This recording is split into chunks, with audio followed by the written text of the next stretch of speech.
saya seneng banget jazz gitu ya. Ada pianis idola saya namanya Herbie Hancock. Sekarang dia umur 80. Ini cerita waktu dia masih umur 20. Pada saat itu dia jadi pianis di grupnya Miles Davis, trompet. Nah, pada saat pertunjukan malam itu mau dimulai, dia tuh masih sibuk di bawah piano tuh narik-narik kabel macam-macam. Tiba-tiba bandnya mulai, dia kan harus langsung tuh main piano. Nggak siap. Ada satu chord, dia keliru. Dan karena dia panik, dia begini langsung. Dia pikir, aduh, gue ntar pasti dimarahin nih sama Miles Davis. Tapi yang dia kaget begitu dia lagi begini, kok bunyi trompetnya itu ngikut chord dia yang menurut dia ngaco. Loh, kok jadi bagus? Dia lanjut. Selesai pertunjukan, dia ketemulah Miles Davis kan, dia minta maaf dong. Saya minta maaf tadi, yang mana? Jadi untuk Miles Davis itu nggak ada bagus jelek. Nggak ada harusnya, sementara dia masih pakai harusnya kan. Sementara Miles nggak, ya saya ngikutin aja. Nah, kebayangkan seorang pemula dan seorang empu, master itu di kejadian yang sama menyikapinya beda gitu.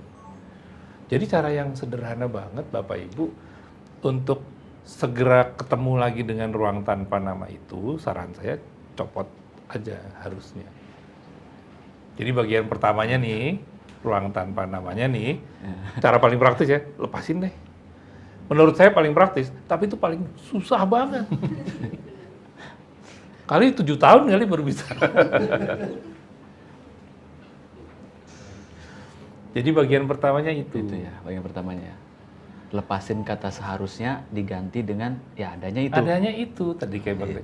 Begitu kita bicara adanya itu jadi lain, tiba-tiba semuanya tuh jadi benderang gitu.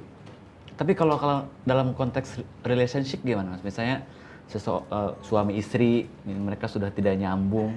Ini kemudian praktikalnya ini ya? Praktikalnya gitu Ya kan? lebih kepake dong. Lebih kepake dong. Karena justru yang paling bikin kusut sebuah hubungan itu karena harusnya kan. Iya. Lu udah kenal gue 12 tahun. Harusnya. Ya kan? Kok masih nggak ngerti? Nah, ya emang nggak ngerti gitu. Justru kalau pengalaman saya, tapi semakin kita nggak pakai harusnya, jadi malah semakin santuy lah gitu ya. Semakin santuy ya. Nah begitu kita sudah bisa melihat apa adanya, berhubungan kan juga bisa lebih tektokan, apa ya, tektokannya lebih enak gitu. Termasuk mungkin dengan anak juga ya, dengan anak. Apalagi ini anak saya nih gitu. Dia pasti berasa zaman saya harusnya dulu sama sekarang beda gitu. Iya nggak sih? Nggak yakin sendiri. Nah seringkali ini thank you banget Kak Abi. Seringkali Bapak Ibu yang membuat kita itu harusnya itu program loh. Nah itu program ya. Iya, entah dari orang tua kita, entah dari sekolah, entah dari mana. Itu tuh ditaruh ke kita, nggak kita saring-saring, numpuk, tambah banyak. Kalau udah ruwet sendiri. Tapi kalau programnya itu dari agama gimana Mas? Sama.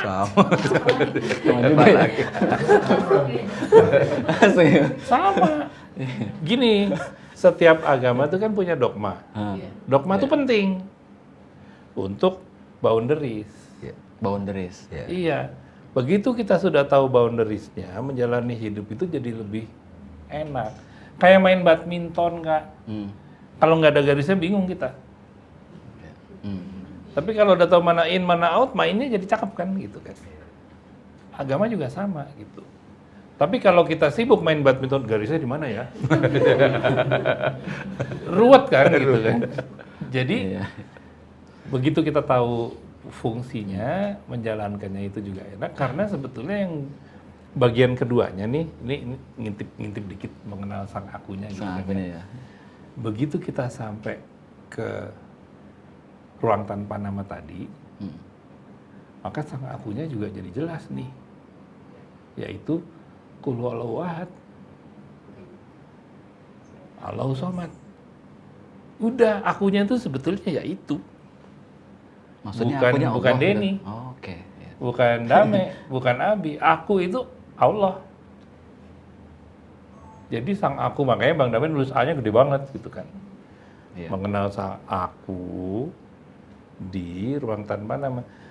Dengan ngelepas harusnya, kita jadi bisa apa adanya, pada saat apa adanya. Yang menarik Bapak Ibu, rahmat Tuhan itu jadi benderang. Yang tadinya tuh di depan mata sih gitu. Jadi kelihatan. Karena kelihatan jadi, oh iya ini kan akunya tuh bener gitu gak sih Bang? Bener.